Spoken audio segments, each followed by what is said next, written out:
Good evening everyone. Good evening, good evening. आप लोग जल्दी से कनेक्ट हो जाइए। Good evening. तो आज हम लोग स्टार्ट कर रहे हैं क्लास 10th का फर्स्ट चैप्टर, यूरोप में राष्ट्रवाद का उदय। ठीक है, the rise of nationalism in Europe. तो सबसे पहले जल्दी से आप लोग सब लोग कनेक्ट हो जाइए। वेरी गुड, जल्दी जल्दी कनेक्ट हो जाइए आप लोग। ठीक है, ये एक वन शॉट रिवीजन होगा बिकॉज अभी अगर मैं स्लो करके एक लाइन टू लाइन पढ़ाऊंगा तो आपका बोर्ड एग्जाम में कवर नहीं हो पाएगा। तो क्या होगा कि एक वन शॉट रिवीजन होगा कि आप हर एक टॉपिक को टच करके चलना है। एंड सेकेंड चीज़ ये भी है कि केवल टच ही नहीं करना है, उसको समझना भी है। ठीक है, तो ऐसा ही नहीं है कि केवल मैं टॉपिक को टच करते हुए चलूंगा, नहीं, मैं आपको समझाऊंगा। और जो मुझे मालूम है कि आप मेरा वीडियो तभी देख रहे हो जब आपने साल भर पढ़ाई नहीं किया होगा, तो वन शॉट रिवीजन के लिए आए हो, तो आप सिर्फ ये वीडियो देखो। इस वीडियो में आपको समझ में आ जाएगा। बट हाँ, ये है कि कॉपी पेन लेके बैठना। ऐसा नहीं है कि आप लोग रजाई में आराम से लेटे और उससे वीडियो देख रहे हो। आप लोग कॉपी पेन लेके बैठ जाओ, एक एक टॉपिक को एक्सप्लेन किया जाएगा। बट हाँ, थोड़ा शॉर्ट ट्रिक में ऐसा जो एक्सप्लेन किया जाएगा जो आपके डायरेक्टली बोर्ड के एग्जाम को टच करे, बोर्ड के क्वेश्चंस को टच करे। तो जल्दी से सब लोग कनेक्ट हो जाएं।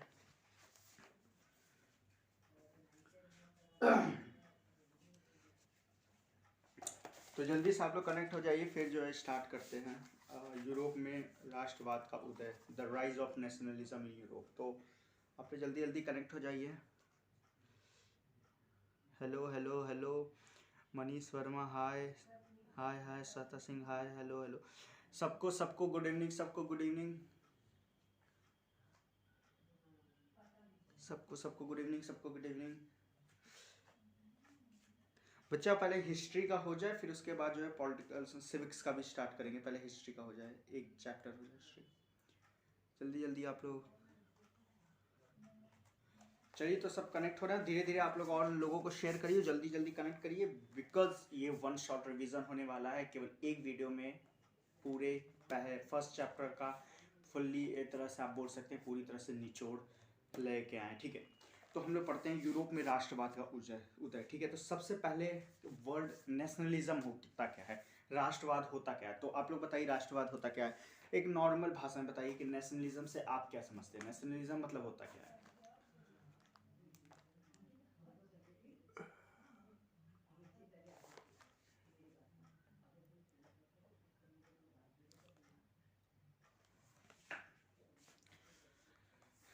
नेशनलिज्म मतलब होता है देश प्रेम। Very good, very good, very good. देश प्रेम, देश प्रेम, देश के लिए अपनी शहादत। अरे बच्चा इतना बड़ा भी नहीं। हाँ, ये समझ लो, नेशनलिज्म मतलब होता है कि देश प्रेम, देश के लिए प्रेम ही आपका राष्ट्रवाद कहलाता है, नेशनलिज्म कहलाता है। जैसे कि एग्जाम्पल देख लो कि जैसे हम लोग कहाँ रहते हैं, तो हम लोग उत्तर प्रदेश में रहते हैं। अब जैसे कि भारत पे कभी कोई आक्रमण होता है, फॉर एग्जाम्पल पंजाब साइड में होता है, कश्मीर साइड में होता है, या राजस्थान साइड में होता है, तो क्या कोई यूपी का लड़का या फिर कोई कर्नाटक का व्यक्ति ये बोलता है कि यार ये तो कश्मीर का मुद्दा, हमें क्या प्रॉब्लम है। नहीं, उसको कर्नाटक में बैठे बैठे भी उसको गुस्सा आता है। क्यों? क्योंकि उसके अंदर देश प्रेम है, उसके अंदर नेशनलिज्म है, उसके अंदर राष्ट्रवाद है, राष्ट्र के लिए सोच है। तो वही होता है नेशनलिज्म कि आप देश के किसी भी कोने में रह के अगर अपने देश के बारे में सोचते हो, उसी को राष्ट्रवाद यानी नेशनलिज्म कहते हैं। ठीक है, तो सबसे पहले जब आपका नेशनलिज्म चैप्टर यूरोप में राष्ट्रवाद का उदय जब स्टार्ट होगा, तो सबसे पहले आए थे एक फ्रांसिस कलाकार थे जिनका नाम था फ्रेडरिक सरयू। तो इन्होंने एक इमेजिनेशन करके एक पेंटिंग बनाया था। अब वो पेंटिंग क्या बनाया था उसके बारे में हम आपको लास्ट में बताएंगे कि जो ये पेंटिंग बनाया था, जैसे कि आपके बुक में भी दिख गया होगा ये पेंटिंग। तो ये पेंटिंग क्या दर्शाता है और क्या कहता है, तो इसको हम लोग क्या करेंगे, वीडियो के लास्ट में आपको कवर करेंगे कि पेंटिंग, क्योंकि अभी अगर बता देंगे ना तो बाकी का जो पूरा एक ड्रामा चल रहा है, जो एक सीन चल रहा है, जो एक फिल्म चल रही है, वो फिल्म आप लोग नहीं समझ पाओगे। तो पहले पूरी फिल्म को आपको समझा देते हैं, उसके बाद में क्या करते हैं इस पेंटिंग के बारे में आपको दिखाएंगे। ठीक है, पहले फिल्म कंप्लीट होगी, फिल्म की शूटिंग कंप्लीट होगी, तब ना पोस्टर आएंगे, तो पोस्टर को बाद में देखेंगे। ठीक है, ये जो इमेज है, ये इमेज फुल्ली दर्शा देता है, पूरी तरह क्या करता है, शो कर देता है राष्ट्रवाद यूरोप में। ठीक है, तो राष्ट्रवाद और यूरोप में पढ़ने के लिए सबसे पहले हमें थोड़ा सा क्लास 9th में जाना पड़ेगा और ध्यान देना पड़ेगा एक चैप्टर फ्रेंच रिवॉल्यूशन यानी फ्रांस की क्रांति। तो सबसे पहले रिवॉल्यूशन होता क्या है, तो देखिए बच्चों, a sudden change is known as revolution, a sudden unexpected change is known as revolution. किसी भी चीज का बदलाव बल से करना क्या कहलाता है, क्रांति कहलाता है। जैसे कि आप समझ लीजिए कि आप स्कूल का एग्जांपल ले लीजिए, जैसे आपके स्कूल में देखेंगे तो आपके स्कूल में प्रेयर्स होते हैं। तो आपके स्कूल में प्रेयर्स क्या होंगे, पहले आप जाओगे स्कूल में तो प्रेयर्स होंगे एंड देन क्लासेस चलेंगी। कभी आप अचानक गए तो देखिए पहले क्लासेस चली गई, लास्ट में प्रेयर हुआ, तो आप उस समय कहोगे ना कि यार मेरी स्कूल के शेड्यूल में एक रिवॉल्यूशन हो गया। तो लोग पूछेंगे कैसा रिवॉल्यूशन हो गया, तो आप कहोगे ना कि मेरे स्कूल में रिवॉल्यूशन ये हुआ कि जो प्रेयर हमेशा सदियों से पहले की जाती थी आज वो लास्ट में की जाने लगी।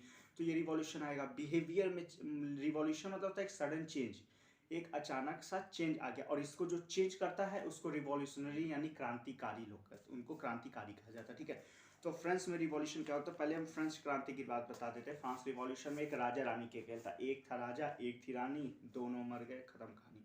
यही है फ्रेंच रिवॉल्यूशन।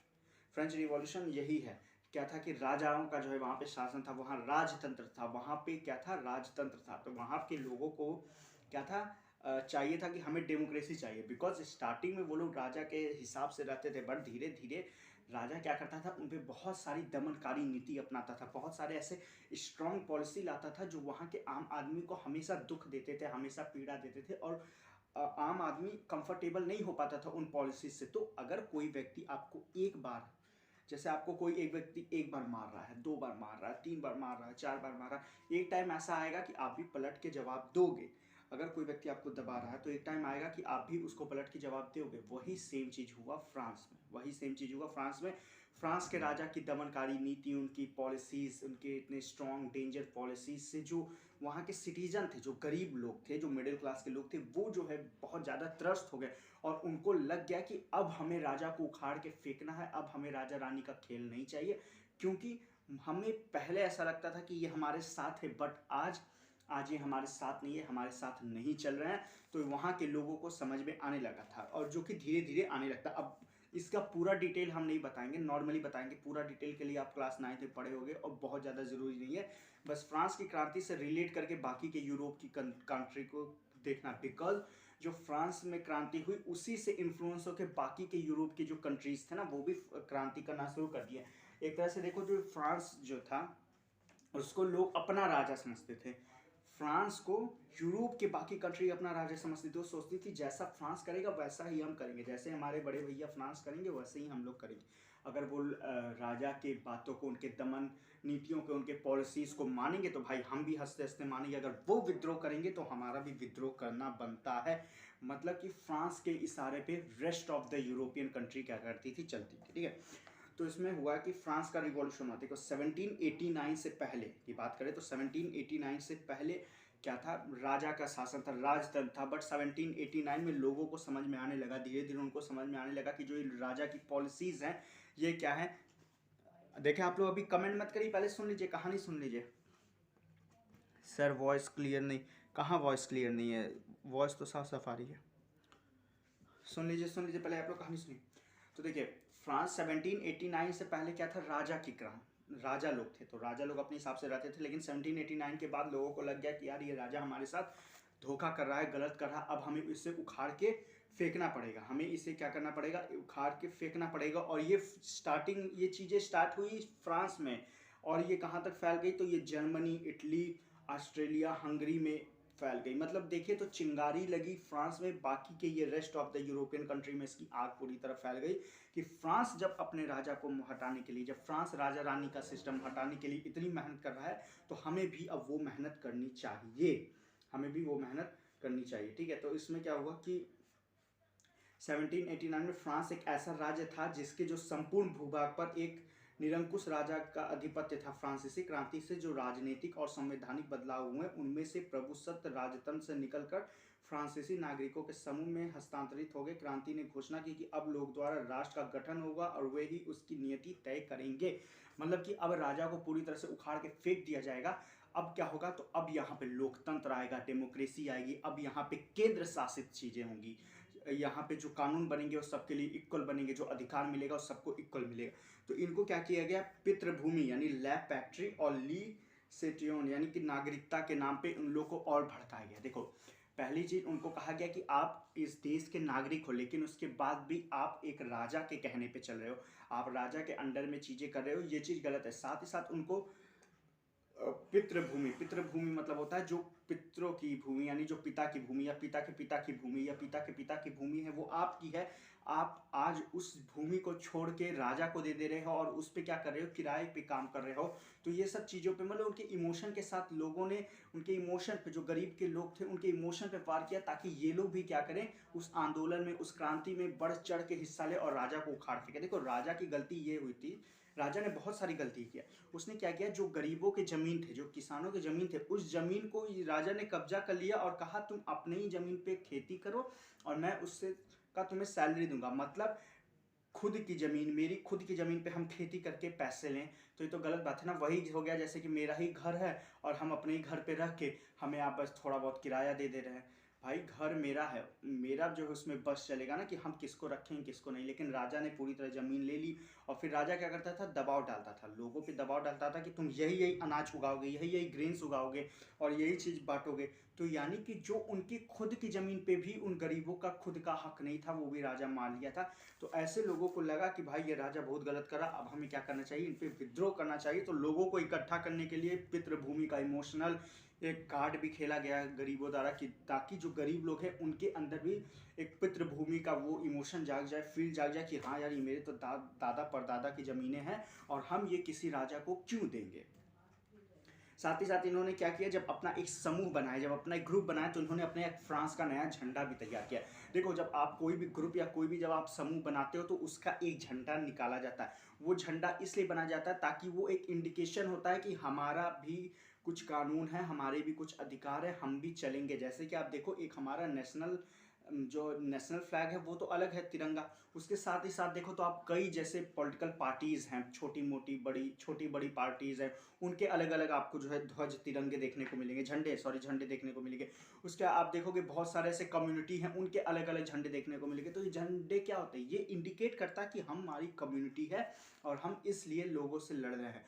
तो उन्होंने कहा सबसे पहले क्या करते हैं, फ्रांस का नया झंडा तैयार करते हैं। एक झंडा वो जो राजा लोग का था, एक झंडा ये जो फ्रांस के लोग डेमोक्रेसी चाहते थे वो वाला झंडा। जैसे आप देखोगे कि अफगानिस्तान का झंडा अलग है, बट अभी तालिबानों ने कब्जा किया तो तालिबानों का झंडा अलग है। तो वही होता है, जो झंडा दिया जाता है या जो फ्लैग रहता है वो आपके एक तरह से इमोशन को भी दिखाता है कि भाई मेरी ये कम्युनिटी है और ये रहा मेरा फ्लैग, ये मेरा रहा मेरा विजय पताका। साथ ही साथ उन्होंने एक केंद्रीय प्रशासनिक व्यवस्था की भी मांग की। उन्होंने कहा कि जो व्यवस्था अब तक राजा द्वारा चलाई जाती थी, अब वो केंद्रीय व्यवस्था होनी चाहिए, मतलब सेंट्रल गवर्नमेंट की अपील की। और साथ ही साथ ये कहा कि ये जो सेंट्रल गवर्नमेंट होगा ये कैसा होगा, ये हमारे हिसाब से चलेगा। मतलब डेमोक्रेसी में क्या होता है, पीपल के हिसाब से, लोगों के हिसाब से चलता है ना। आज नरेंद्र मोदी प्रधानमंत्री हैं तो वो किसके वजह से, तो वो लोगों के वजह से। आज अगर योगी आदित्यनाथ सीएम है, मुख्यमंत्री है, तो किसके वजह से, हमारी वजह से। तो वही चीज़ उन्होंने कहा। और राजाओं में क्या होता था, राजतंत्र में क्या होता था, उसमें कोई भी इलेक्शन नहीं होता। उसमें राजा, राजा मरा तो उसका बेटा राजा, वो मरा तो उसका बेटा राजा, वो मरा तो उसका बेटा राजा। मतलब यहाँ पे जो चीज़ें थी वो एक जेनेटिक्स जैसे नहीं होता कि अगर किसी के पिताजी को या दादाजी को कोई बीमारी तो जेनेटिकली आ जाती है उनके बेटे में, जेनेटिकली आ जाती है उनके बेटे में। उसी तरह जो राजघराना है, राजशाही शासन है, वो भी क्या होता है कि जेनेटिकली बदलता रहता है, एक पीढ़ी से दूसरी पीढ़ी, तीसरी पीढ़ी। तो उसमें क्या होता है, आपके पास थॉट नहीं होते हैं, पॉइंट ऑफ व्यूज़ नहीं होते हैं। बट जब डेमोक्रेसी आएगी तो हर एक सिंगल व्यक्ति को क्या मिलेगा, राइट मिलेगा। किसका राइट, तो राइट टू वोट का, अधिकार का, वोट मिलेगा। और जब वोट मिलेगा, अधिकार मिलेगा वोट देने का, तो वो अपने हिसाब से राजाओं को चुन सकेगा। ठीक है, अपने हिसाब से। जी जी जी, स्नेहा जी, सौंदर्या त्रिपाठी, प्रिंसी, ठीक ठीक, सबको गुड इवनिंग, गुड इवनिंग। ध्यान से पहले पढ़िए पढ़िए, गुड इवनिंग अभी बाद में करिए।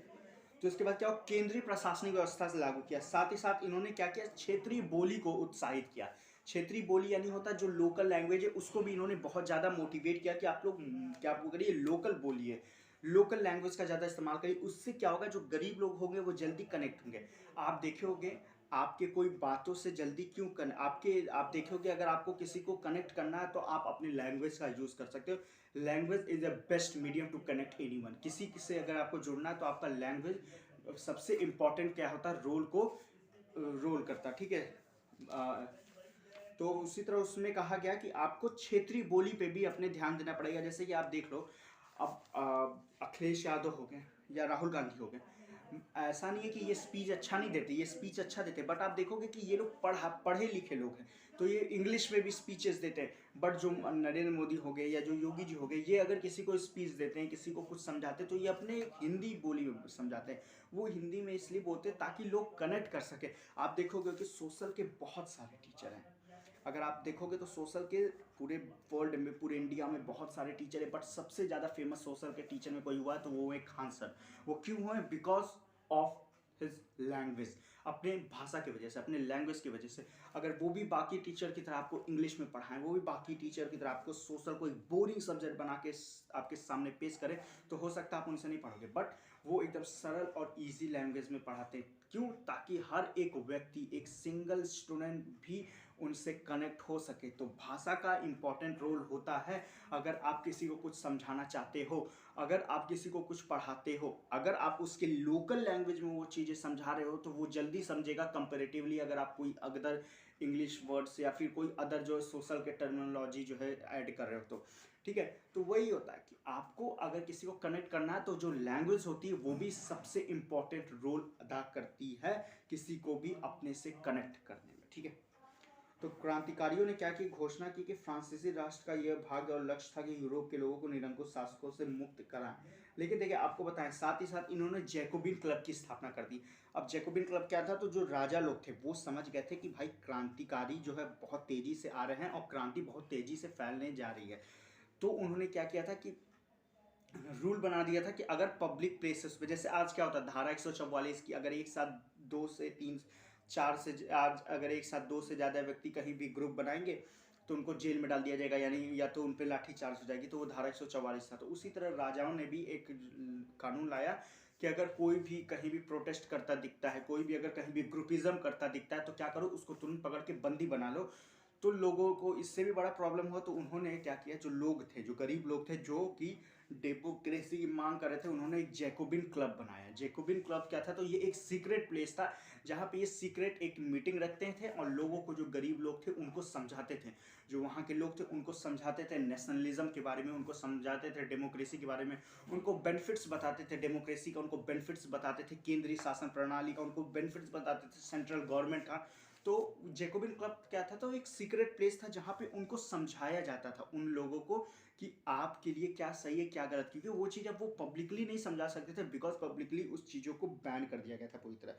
फिर उसके बाद क्या हुआ था? 1790 के दशक में, देखिए 1789 में ये प्रोटेस्ट शुरू हो रहा था। 1789 में प्रोटेस्ट शुरू होने वाला था और लोगों ने सोचा था कि हम ये सब मांग करेंगे, ये सब चीज़ें करेंगे। देखिए, अभी ये शुरू नहीं हुआ था, अभी बस ये लोग ऐसा सोच रहे थे कि जब हम शुरू करेंगे तो अपना एक झंडा लाएंगे, अपनी लोकल बोली लाएंगे, साथ ही साथ हम लोग अपने जो नॉर्मल जो लोकल बोली उससे बोलेंगे, हमारी ये डिमांड है, इसको रखेंगे। तो ये चीज़ें अभी शुरू नहीं हुई थी, ये चीज़ें अभी शुरू नहीं हुई थी। इसको सिर्फ और सिर्फ क्या किया गया था, सोचा गया था कि ऐसा करेंगे। तो इसी समय क्या था, नेपोलियन था।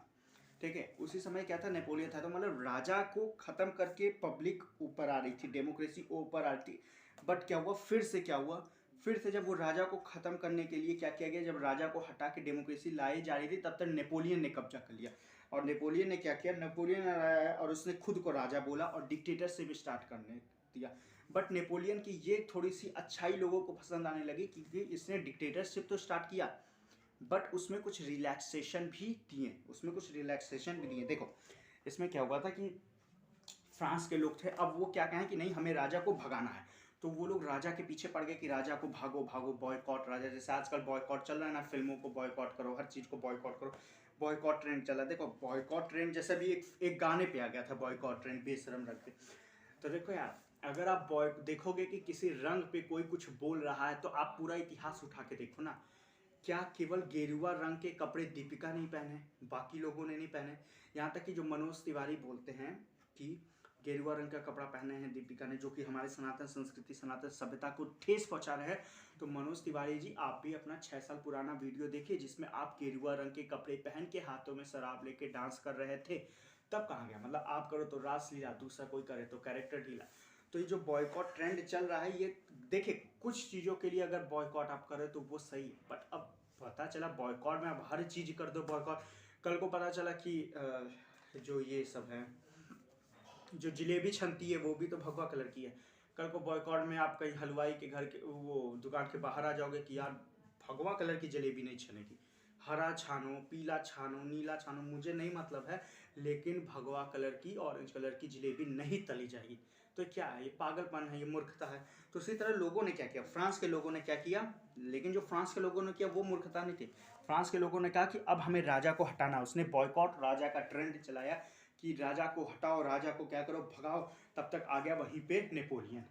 नेपोलियन जो है क्या कहा, इधर आओ पहले, वो लोगों को समझाए। देखो उन लोगों को कहा, देखो तुम राजा को हटाना चाहते हो तो तुम्हारी मांग क्या है, तुम्हारी मांग है कि सबको सेम अधिकार मिलना चाहिए, तुम्हारी मांग है कि सबको इक्वल कानून रहना चाहिए। यार ये तो हम दे ही रहे हैं ना।